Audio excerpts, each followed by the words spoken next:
ketika Gus Imin berbicara tentang kecurangan di KPU itu semua pada tepuk tangan kecuali satu paslon yang tidak tepuk tangan.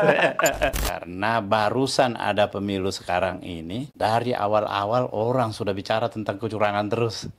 Ya, jadi ini harus diwaspadai. Tapi kayaknya 01 ini sangat diuntungkan dari drama pertarungan 02 dengan 03 ini. Wah, ini kita diajak untuk membuka rahasia ini. Berat lawan Prabowo Gibran atau Ganjar Mahfud? Ganjar Mahfud. Oh, Ganjar Mahfud ya? Iya. Yang lain biasa Prabowo. Nah,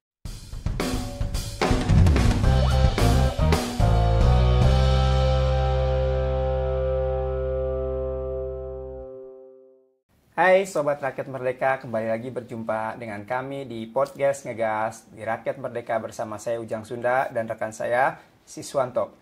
Halo semua. Ini Pilpres kita udah semakin dekat masa pencoblosan, persaingan pun sudah semakin ketat. Baik dari nomor urut 1, nomor urut 2, dan nomor urut 3. Tentu tiap pasangan itu memiliki strategi masing-masing agar bisa memenangkan Pilpres. Bisa masuk putaran 2 atau bahkan satu putaran. Nah, kita sekarang apa yang akan kita bahas nih? Ini kita kedatangan tamu istimewa, tamu spesial. Ini dari Timnas 01, dari tim suksesnya 01. Beliau ini dulu mantan anggota DPR, politisi senior PKS yang sekarang lagi bertugas di Dewan Perwakilan Daerah. Beliau inilah yang sebenarnya tokoh pemain di belakang layar dari Timnas Amin itu. Karena standarisasi dulu kan ketika kampanye di Makassar, Amin yang fenomenal ini, justru beliaulah inilah katanya disebut-sebut sebagai salah satu sutradaranya. Beliau adalah Bapak Tamsil Lindrung. ya. Pak Ustadz, makasih sebelumnya. Assalamualaikum Terima warahmatullahi kasih. wabarakatuh. Waalaikumsalam warahmatullahi wabarakatuh. Iya. Pak Ustadz, ini kan menarik walaupun terakhir Timnas 01 itu terbentuk, tapi ternyata semakin kesini semakin banyak banget gitu kan komposisi orang-orang yang masuk dalam Timnas ini. Ini kenapa nih kok sampai mesti banyak orang untuk masuk ke dalam Timnas? Iya, ini memang growing team. Jadi tim yang bertumbuh. Kenapa dia bertumbuh? Karena ada beberapa tokoh yang sebelumnya kita tidak masukkan karena kita menganggap berada di tim sebelah sebagai pendukung paslon lain. Tapi ternyata belakangan dia menyatakan tidak, kami di situ. Memang dulu kami dekat di sana, tetapi semakin lama saya semakin merasakan bahwa aroma kemenangan itu ada di sini. Bukan hanya aroma kemenangan, tetapi spirit perubahan ini sesuatu yang kami rasakan yang harus kami bersama-sama untuk memperjuangkannya. Gitu. Sehingga mereka berpindah. Tapi saya tidak perlu sebutkan namanya, siapa itu yang berpindah seperti itu. Dan kita berharap kalaupun ada lagi nanti seperti itu, kita akan tetap menerima. Karena itu tim ini masih memungkinkan ada tambahan. Ada juga yang memang minta tidak perlu dicantumkan namanya.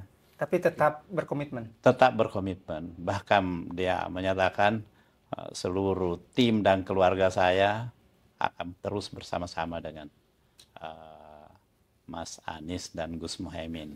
Selain dari tokoh, itu penerimaan masyarakat di daerah juga tadi seperti dipaparkan oleh Mas Sis itu luar biasa. Di Makassar, terus juga di Depok, itu masanya luar biasa. Itu apa kunci dari kekuatan Amin sehingga animo masyarakat itu tinggi setiap ada kegiatan Amin? Amin itu dipandang bahwa dia memang sungguh-sungguh mau melakukan perbaikan, jadi perubahan. Perubahan itu dalam pengertian yang sudah baik ditingkatkan menjadi lebih baik, yang belum baik diperbaiki, kemudian yang salah ya dirubah, harus diakui bahwa ini sesuatu yang tidak bisa diteruskan. Yang kira-kira masyarakat memang nyatanya tidak memberikan dukungan, ya kita tidak teruskan. Yang kalau ada investasi, apakah itu menghadirkan investor asing, tetapi kalau itu menyengsarakan rakyat, itu harus kita putuskan bahwa itu tidak diteruskan. Investasi itu adalah untuk meningkatkan kesejahteraan rakyat. Segala aktivitas, segala kegiatan, segala program yang tidak mendekatkan kita kepada tujuan nasional, itu harus kita tinggalkan. Tujuan nasional kita ya mencerdaskan kehidupan bangsa. Kalau ada sistem pendidikan yang tidak mengarah ke arah pencerdasan kehidupan bangsa, maka itu harus ditinggalkan. Kalau ada program yang tidak mengarah kepada mensejahterakan rakyat, apalagi kalau sebaliknya menyengsarakan rakyat, maka itu juga harus kita tinggalkan. Nah, masyarakat merasakan bahwa ini ada satu kenyataan yang dirasakan di tengah-tengah mereka yang memang menuntut untuk perlunya perubahan itu. Makanya kalau kita bertanya kepada masyarakat, apakah lapangan kerja sekarang ini mudah atau sulit? Kebanyakan menjawab sulit. Kalau sulit terus bagaimana? Ya, kita harus permudah. Untuk mempermudahnya bagaimana? Lakukan perubahan. Nah, itu diantaranya itu. Nah, kalau kita bertanya ke masyarakat, harga-harga sekarang bagaimana? Terjangkau apa tidak? Wah, susah. Dia bilang harga-harga mahal dan tidak terjangkau. Perlu kita perbaiki? Perlu ada perubahan. Pangan bagaimana? Ya, para petani bersedia. Pada musim tanam pupuk hilang. Nah, pada musim panen harga-harga turun. Jadi ini mereka betul-betul dihantui oleh suatu permasalahan yang luar biasa. Dan tuntutannya cuma satu, ya perbaikan, perubahan. Itu harus dilakukan. Ustaz, tapi kalau kita melihat ya, fenomena di lapangan itu kan cukup menarik kan. Banyak ramai, setiap kampanye ramai. Tapi kalau lihat dari hasil survei ini, naik-naik gitu loh. Selalu di posisi 3 di angka 20-an, bahkan nggak sampai 20%. Iya. Ustaz melihatnya gimana nih? Kita ada survei internal. Dan memang ternyata kita juga menemukan, memang kita tidak di nomor 1, tetapi sudah di nomor 2. Oh, udah berhasil nyalip nih? Berhasil menyalip, tapi ternyata kuncinya kenapa bisa seperti itu, ada kelompok-kelompok yang ada. Misalnya pernah ada satu lembaga survei menemui kami, dia melakukan survei terhadap semua partai-partai politik. Kan tidak masuk akal kalau disebutkan bahwa PKS itu sangat minim dukungan kepada Mas Anies. Tapi ternyata kesimpulan kita bahwa dia belum mau menyatakan pilihannya. Karena itu undecided itu kan tinggi sekali, lebih 60%. Nah, kami berasumsi bahwa kami berada di mayoritas di 60% itu yang masih undecided. Nah, itu salah satu yang kami punya kesimpulan dengan survei yang kami lakukan itu. Dan semakin ke sini, semakin masyarakat tercerdaskan dengan informasi-informasi hasil survei itu. Karena kalau sebelumnya semua figur ini kan hanya mengiklankan diri masing-masing. Tapi dalam perjalanan akhir-akhir ini ada orang yang netral tetapi berbicara dan menyampaikan data dan fakta dari setiap figur, termasuk rekam jejaknya. Karena kalau kita mengiklankan diri masing-masing, pasti semuanya yang baik saja disampaikan. Tapi di balik itu ada yang orang belum tahu, bahwa ada yang tidak baik yang orang lain belum tahu tentang kita. Nah, banyak orang yang berbicara sekarang ini yang kemudian mengungkapkan yang tidak baik itu, yang tidak dalam posisi dia sebagai TPN misalnya, tim pemenangan. Banyak sekali ini di akademisi yang sudah mulai berbicara, ada dosen muda dari dosen sosiolog misalnya itu menyampaikan beberapa fakta dari figur-figur yang ada, ya, secara objektif mukakan itu, karena dia tidak punya kepentingan. Ustaz, ini fenomena Mas Anies atau Amin saat ini itu mirip dengan Pilkada DKI Jakarta tahun 2017. Saat itu Anies Sandi itu selalu di nomor 3, nomor 3. Terus tapi mendekati pencoblosan semakin naik dan masuk ke putaran 2. Tetapi saat itu ada yang menganggap bahwa itu terjadi karena ada force majeure, kejadian luar biasa. Nah, andaikan di Pilpres ini tidak ada force majeure, Apa bisa mengulangi kesuksesan itu? Jadi kalau kita mengacu pada DKI, ya memang ada tren yang sama. Di DKI itu juga dulu selalu di nomor 3, tapi trennya itu naik terus, berbeda dengan paslon yang lain. Ya, tinggi tapi trennya turun. Nah, orang kan biasa membaca tren. Sama juga di Jawa Barat ketika 2 periode akhir.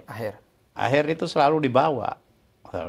Tapi trennya naik dari 5%, naik berapa persen. Begitu pula yang di Depok dulu, Pak Nur Mahmudi. Pak Nur Mahmudi tidak diperhitungkan sama sekali itu. Nah, karena itu kita bertarung pada tren. Apalagi misalnya kalau ada isu-isu yang diangkat di awal-awal, itu memungkinkan untuk tiba-tiba membuat kita laju kencang, tetapi dalam perjalanannya itu ternyata kemudian itu tidak menjadi isu sentral yang bisa mendorong peningkatan elektoral. Ada beberapa yang seperti itu. Nah, kita sudah mempelajari misalnya awalnya mungkin disukai, tetapi ternyata belakangan setelah dikaji lebih jauh, anak muda menyadari bahwa itu apa yang dianggap sebagai kesenangan anak muda itu malah beralih menjadi sebuah penghinaan bagi mereka. Itu bisa terjadi belakangan, ada yang seperti itu. Ya, saya kira saya tidak perlu sebut secara konkret apa contohnya itu. Ya. Ini kan banyaknya sekarang ini kan banyak kampus, ini kan mengadakan diskusi terbuka, dialog terbuka antar capres. Banyak orang, banyak analis yang berpendapat bahwa ini sebenarnya yang paling diuntungkan banyak dialog terbuka ini adalah Pak Anies. Paslon 01 gitu. Iya. Karena dia memang secara retorika baik, ya kan, komunikasi baik, dan secara program kuat, lebih unggul gitu dibandingkan yang lain. Pak Ustadz merasakan ini bahwa betul, paling banyak sering hadir Anies di kampus-kampus di ini itu menguntungkan. Hampir setiap undangan kampus tidak pernah ditolak oleh Mas Anies. Meskipun terakhir ada satu kampus yang kemudian menggagalkan acaranya itu karena katanya ada intimidasi dari luar. Ya. Kayak gitu tuh. Ini makanya tadi ini Mas Anies sangat menekankan di dalam acara Bawaslu ya tentang pemilu damai, ya, supaya kita tidak hanya berpatokan pada fakta integritas yang ditandatangani, tetapi pada implementasinya di lapangan. Belum tentu juga semua pucuk pimpinan itu memang merancang suatu bentuk kecurangan, tapi bisa jadi ada anak buah 1-2 dibawa, disuruh jalan lurus tapi dia belok kanan atau belok kiri. Tapi pembiaran terhadap belok kanan kiri ini itu artinya mengindikasikan bahwa pucuk pimpinan ini ada andil di dalam hal yang seperti itu. Inilah yang kita harapkan supaya jangan kita hanya terpaku pada apa yang ditandatangani fakta integritas itu, tetapi integritas kita di dalam implementasinya ini itu yang lebih penting. Ustaz, saya sering melihat, itu mencermati bahwa Pak Ustaz ini kan sering keliling dengan Pak Anies gitu kan. Sering keliling ke daerah, selain di Makassar kemarin kan. Iya. Nah, ini kan selama ini bahwa Pak Anies bilang, dari timnya Pak Anies bilang kan banyak intervensi. Kalau Pak Ustaz sendiri melihat seperti apa sih sebenarnya intervensi yang banyak terjadi di lapangan itu? Itu salah satu yang saya sampaikan ini yang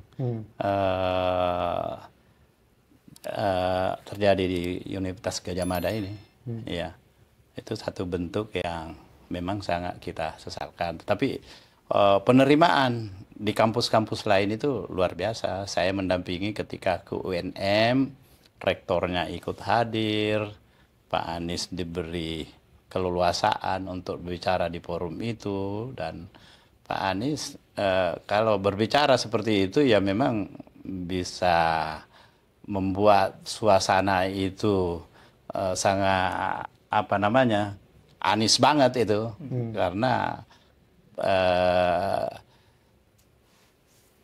di banyak forum memang kita selalu merasakan bahwa apa yang disampaikan oleh Mas Anies ini memikat para kalangan akademisi.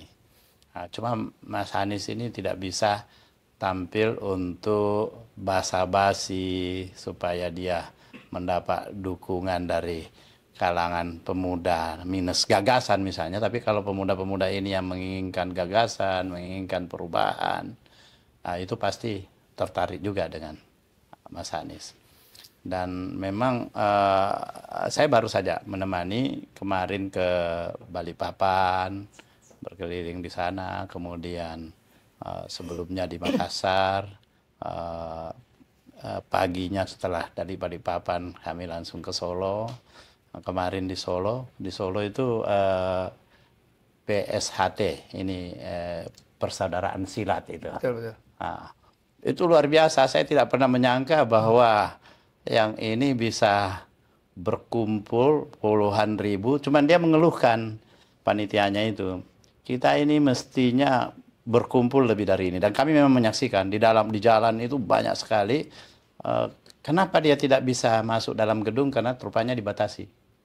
Ya, itu gedung dianggap kapasitasnya 10.000, jadi harus 10.000 saja. Padahal saya melihat kapasitasnya itu lebih dari 10.000. Bukan karena gangguan berarti. Dan seperti yang viral, tapi ini kita belum konfirmasi. Saya sebenarnya tidak layak untuk menyampaikan di sini bahwa ada gerakan-gerakan yang untuk menghalangi karena kehadiran Mas Anies di tempat itu. Ya. Ustadz, untuk di kalangan intelektual, di kalangan kampus itu ya nama Mas Anies itu kan udah begitu luar biasa. Ya. Nah, tapi untuk di akar rumput, untuk di masyarakat tingkat bawah, wong cilik, itu bagaimana kondisi saat ini dan bagaimana cara untuk memikat mereka, cara Amin untuk memikat mereka? Saya melihat di kalangan masyarakat bawah, karena saya ini rajin keliling ya. Saya ke desa-desa, saya pernah malah ke satu desa, dia menyebut dirinya di situ ini desa cerdas. Sehingga masyarakatnya di sini dia bilang 90% Anies di sini. Saya tes, coba kumpulin, kita mau ketemu. Dikumpulin dan betul-betul datang berkumpul masyarakat itu. Kemudian ada undangan untuk menghadiri satu acara gerak jalan santai. Tapi dia memutuskan tidak datang karena dia bilang itu ada intrik-intrik di dalamnya, itu tidak murni untuk gerak jalan santai, tapi dia akan menghadirkan satu paslon yang kami bukan pendukungnya. Tapi ketika kami mengadakan acara, karena kami mengundang, kami akan mengadakan nanti acara tanggal ini, dia menjamin akan datang. Dan kita melihat kehadiran mereka di Makassar, termasuk Pak Yusuf Kalla itu memberikan komentar bahwa ini tanpa mobilisasi. Ini betul-betul partisipasi efektif, efisien, sangat organik, tanpa dikerahkan. Buktinya apa? Tidak ditemukan ada bis-bis yang mengantar mereka. Tapi mereka datang dengan pribadi. Dan para pedagang-pedagang itu juga hadir dan merasa sangat luar biasa karena orang berkumpul dan habis semua jualannya. Biasanya kalau ada yang berkumpul dia bilang kayak begini, jalannya tidak laku karena sudah dibagikan makanan gratis. Betul, betul. Nah, ini tidak ada makanan gratis yang kita bagikan. Silakan. Jadi membantu UMKM. Membantu UMKM di situ. Tapi Ustaz, dua paslon lainnya juga melakukan gerak jalan di Makassar juga dan jumlahnya juga sama besar gitu, sama kemarin setelah Mas Anies kan hari Sabtu Cawapres 02. Besoknya Capres 03. Jumlahnya sama di tempat yang sama, jumlahnya juga sama, Ustaz.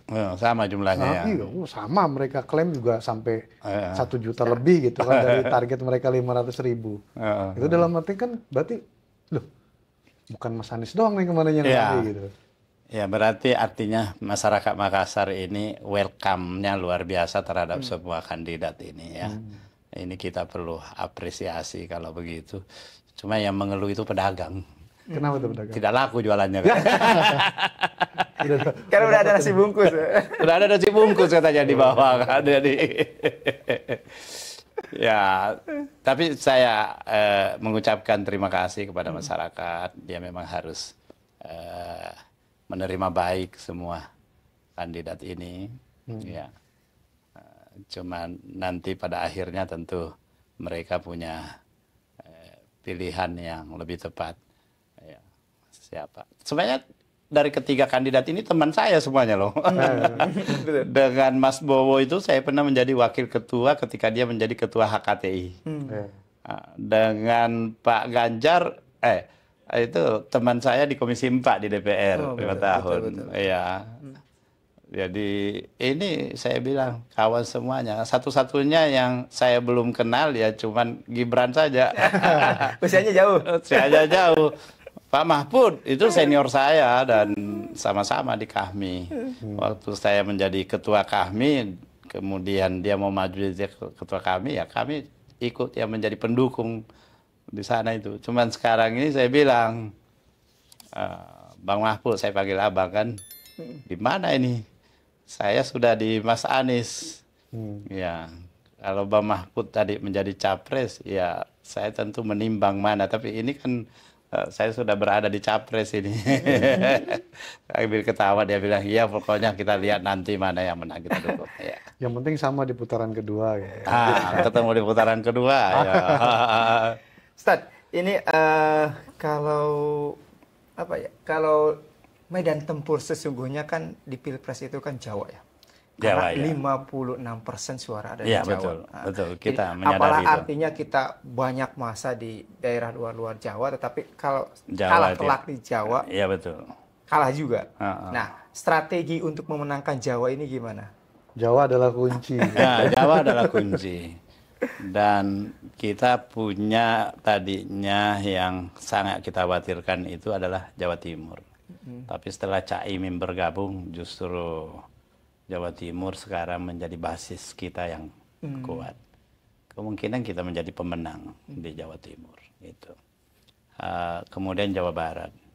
Jawa Barat, saya tadi malam rapat dengan Aher, sama Heriawan, yang selalu berkeliling di sana. Mantan gubernur 2 periode.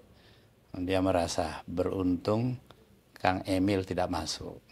Karena dalam hitungan dia, hanya Kang Emil yang sangat dia perhitungkan, yang bisa mengganggu Jawa Barat.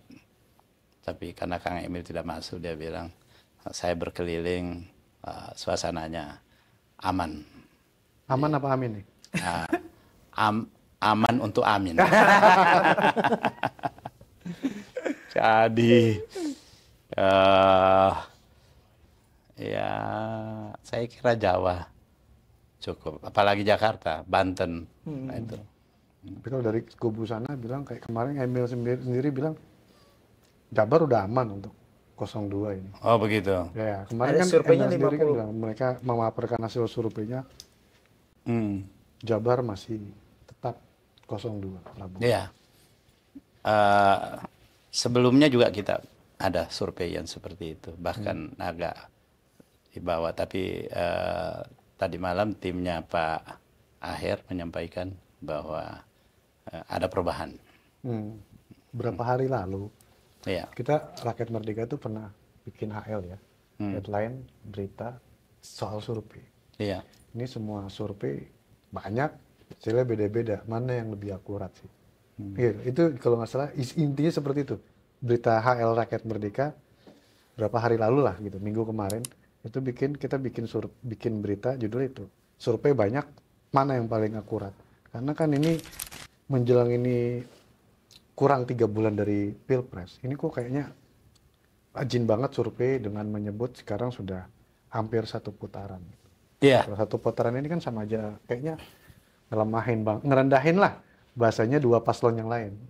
Kalau dari 01 menganggapnya ini merasa direndahin sih, kok 1 putaran kita udah di mana-mana ketemu masyarakat banyak gitu, kok dibilangnya gak ada perlawanan nih, bahasanya kan seperti itu. Iya. Jadi paslon 2 juga merasakan bahwa dia direndahkan. Paslon 3. Iya. Paslon 3 dengan mengangkat isu satu putaran itu karena dia juga melihat bahwa dengan isu itu yang paling tergerus ini kan paslon 3. Nah, karena itu paslon 3 kemudian melihat bahwa kalau ada paslon lain yang selalu berbicara satu putaran, maka itu kemungkinan yang direncanakan itu adalah kecurangan. Yang dirancang adalah kecurangan. Makanya dia menyatakan ketika kita berbicara tentang kecurangan, ketika Gus Iming berbicara tentang kecurangan di KPU itu, semua pada tepuk tangan kecuali satu paslon yang tidak tepuk tangan. Dia bilang, jadi tapi kita nggak boleh berprasangka buruk lah. Ya. Tapi isunya yang saya tangkap itu katanya, gosip-gosipnya, ini 01, 03 sudah komunikasi dan dalam waktu dekat bikin sekretariat bersama nih untuk masalah sekretariat menampung kecurangan-kecurangan yang terjadi di lapangan. Benar nggak sih Ustadz? Ada suara-suara seperti itu. Tapi ada komunikasi? Ada komunikasi, tapi komitmen untuk sama-sama menghalau kecurangan itu memang ada. Karena barusan ada pemilu sekarang ini, dari awal-awal orang sudah bicara tentang kecurangan terus. Ya, jadi ini harus diwaspadai. Cuma ada yang menyampaikan bahwa yang mengajak untuk kita menghalau kecurangan ini yang punya pengalaman juga curang. Jadi itu makanya Nasdem nolak sekali itu. Udah berkali-kali menyatakan bahwa tidak akan ada komunikasi. Iya. Ya, memang bukan komunikasi ini karena saya ini kan lama di dewan ya. Saya 15 tahun dan dari PDIP itu banyak sekali teman saya. Mas Hasto itu anggota saya ketika saya memimpin Badan Anggaran. Wayang Koster anggota saya. Oli Dondo Kambe sama-sama dengan pimpinan. Jadi saya komunikasi terus dan secara interpersonal kita membicarakan itu dengan banyak yang lain juga, dengan siapa yang memang bersuara kencang ini Pasar Ibu. Itu. Berarti dalam artian ada kecemasan dari 01, 03 bahwa Pilpres ini tidak akan berjalan fair play gitu ya? Ada kecemasan itu. Ada kenapa? Itu seperti yang saya sampaikan, barusan ada pemilu ini, di awal-awal sudah masif sekali pembicaraan kecurangan itu. Di orang yang kirim chat ke saya tadi ini banyak sekali yang, tapi saya tadi setelah penandatanganan fakta integritas tadi itu di mana hadir Kapolri, karena Kapolri ini banyak disebut-sebut dalam berita-berita yang ya saya berharap itu hoax. Ya, disebut bahwa Kapolri langsung memanggil ke ruangannya Kapolda, Wakapolda, bahkan Wakapolri ditugaskan langsung ke tim khusus Sumatera, ya kayak gitu-gitu. Tapi tadi teranulir semua info-info itu dengan tadi kita menyaksikan komitmen mereka untuk menjaga, karena ini kan martabat kita, martabat bangsa, penghargaan. Bayangkan kalau presiden yang terpilih nanti dengan kecurangan, bagaimana rakyat memandang itu dan bagaimana dunia memandang itu. Nah, saya khawatir nanti presidennya tidak legitimate. Nah, ini berbahaya. Jadi saya kira siapapun yang terpilih nanti, tapi betul-betul terpilih dengan demokratis, dengan penuh dengan kejujuran, bahkan tidak ada cacat konstitusi. Tapi melihat yang terjadi, memang ini optimis bahwa ini fair play apa gimana? Karena baru sekarang juga, Pilpres baru sekarang juga muncul tiba-tiba di DPR ada usulan pembentukan panja. Iya. Netralitas TNI, panja netralitas Polri kan. Iya, Komisi 1 TNI, Komisi 3 Polri. Ini kan baru kali ini kita dari Pilpres 2004 ada usulan pembentukan panja. Makanya di depan sudah ada. Sebelum masa kampanye sudah ada itu. Artinya mestinya belum ada. Tapi ya aromanya itu memang terasa sekali. dirasakan oleh teman-teman, terutama oleh partai pemenang ini, yang kelihatannya sangat merasakan itu. Tapi terus terang kalau Nasdem memang menyampaikan kita tidak merasakan itu. Apalagi ada ajakan untuk melakukan impeachment. Nasdem langsung merespon, oh kami akan mendukung Jokowi sampai di akhir masa jabatan. Jadi tidak ada itu, berkomitmen untuk itu. Berarti Nasdem ini yang sejak awal mendukung Mas Anies ini dan sering disebut ada kriminalisasi terhadap dia, tapi dia tidak merasakan itu. Wah, perasaannya Nasdem ini luar biasa ini. Ustaz, obrolan kita seru banget nih sore ini. Tapi karena mungkin keterbatasan waktu, nah tapi sebelum diakhiri ini ada game. Iya. Ada game 5 pertanyaan, gitu. jawab cepat. Oh, jawab cepat. Iya. Oke. Yang pertama, berat lawan Prabowo Gibran atau Ganjar Mahfud? Ganjar Mahfud. Oh, Ganjar Mahfud ya? Yang lain biasa Prabowo. Nah, ini Ganjar Mahfud kalau kita. Beda ini. Kalau itu power play. Iya. Lebih baik 1 putaran atau masuk putaran 2? Saya kira 1 putaran. Karena 1 putaran itu ya bisa menghemat anggaran juga. Berarti optimis 1 putaran? Kelihatannya paslon lain nanti akan memberi peluang kepada kita untuk menjadi 1 putaran. Pilih kuasai Jawa Barat atau Jawa Timur? Jawa Barat. Jawa Barat. Ibu kota pindah ke IKN atau tetap di DKI Jakarta? Itu tergantung putusan DPR. Karena kalau undang-undangnya sudah menetapkan ke IKN, ya tidak bisa ada yang membatalkan kecuali DPR. Yang terakhir, ini agak seksi nih. Politik dinasti atau politik identitas? Saya kira dua-duanya ini bukan pilihan.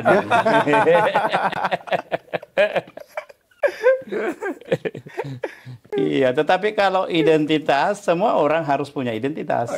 Nah, karena itu, kalau identitas dalam pengertian yang positif, saya kira fine-fine aja. Fine-fine aja. Tapi kayaknya 01 ini sangat diuntungkan dari drama pertarungan 02 dengan 03 ini. Wah, ini kita diajak untuk membuka rahasia ini.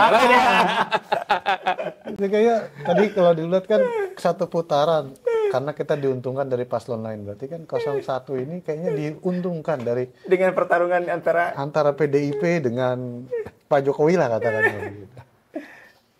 Iya. Betul maksudnya.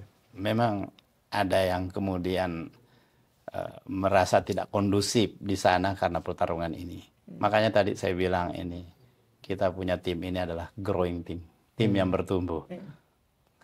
Mungkin minggu depan dari 700 akan menjadi 1000. Minggu depannya lagi bisa meningkat lagi. Karena kami akan tampung mereka yang mau. Berarti kalau gitu namanya bukan bermigrasi. Kalau gitu namanya bukan timnas dong. Kalau timnas ini kan biasanya kesebelasan. Paling pemain cadangannya 11, 24 sama pelatih. Ini kalau udah ratusan bukan timnas lagi dong berarti. Sekaligus sebagai saksi.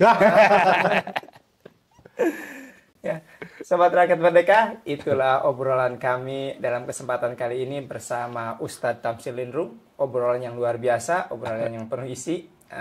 Namun kami serahkan kepada Anda semua untuk menentukan keputusan Anda. Jangan lupa like and subscribe YouTube Rakyat Merdeka TV dan nantikan tayangan-tayangan kami di episode berikutnya. Salam Rakyat Merdeka. Salam Rakyat Merdeka. Terima kasih banyak. Wah, Pak Ujang.